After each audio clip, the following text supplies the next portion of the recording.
Hey you're watching a clip from the DynamiteGizmo podcast. This is not the full episode, but if you want to see the full episode, make sure to click the link in the description. And remember, like, comment, subscribe. Do it now. Here's the clip.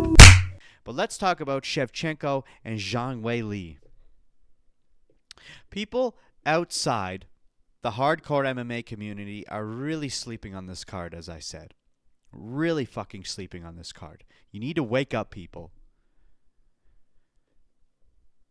Or they're just straight up not aware of it. People aren't aware that this card's happening. And honestly, that's the UFC's fault. Because they do absolutely fucking nothing to promote fights anymore. Dana. But let's be real. This event is insane. Not only do we have a champ in the main event, but we've got the same thing happen in the co-main. Now, yeah, technically 2 of the 4 fighters vacated their previous titles to move up, but they were still champions the second they stepped out into these matchups. That's as high level as it gets. And it's at Madison Square Garden. In the co-main event, we have Valentina Shevchenko versus Zhang Weili. 2 absolute monsters in women's MMA. Zhang was the former strawweight champion, defending her belt 3 times before moving up to flyweight. She actually first won that title back in 2019 and defended it once before losing it, then regained it later and kept dominating. Zhang has proven she can hang with anyone in the world, except Rose Namajunas, who has been her kryptonite so far, and her only kryptonite. I guess kryptonite means that's the only thing. I don't know. Anyway, then you've got Valentina Shevchenko. She's one of the most accomplished female fighters, maybe fighter in general, on the planet. Her background is ridiculous. Dozens upon dozens of amateur and professional kickboxing and Muay Thai bouts. Way before even getting into UFC or MMA. Okay? But she joined the UFC in 2015. She beat Holly Holm and Juliana Pena and earned her first title shot against Amanda Nunes. She came up short in that one, but a year later she got another opportunity, this time against Joanna Jędrzejczyk. And that's when everything changed. Valentina won that fight, claimed the flyweight title, and went on a 7-fight title win streak as a champion before losing to Alexa Grasso in the 4th round by rear naked choke. So they ran it back, they rematched, and it ended in a draw. So then they ran it back again at the Sphere last year, where Valentina reclaimed her belt with a unanimous decision win.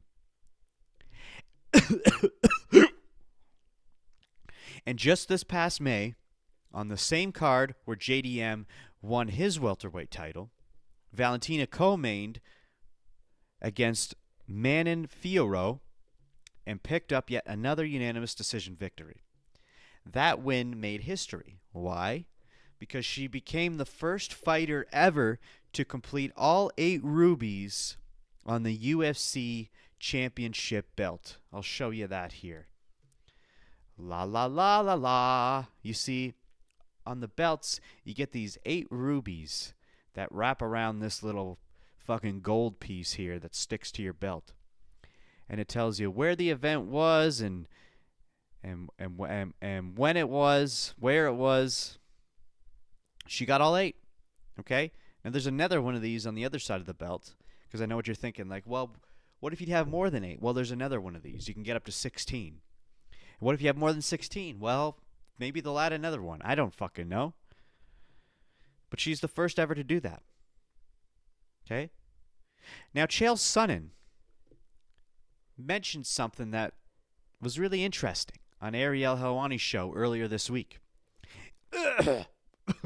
Even though Valentina has had over 11 fights with 8 successful defenses.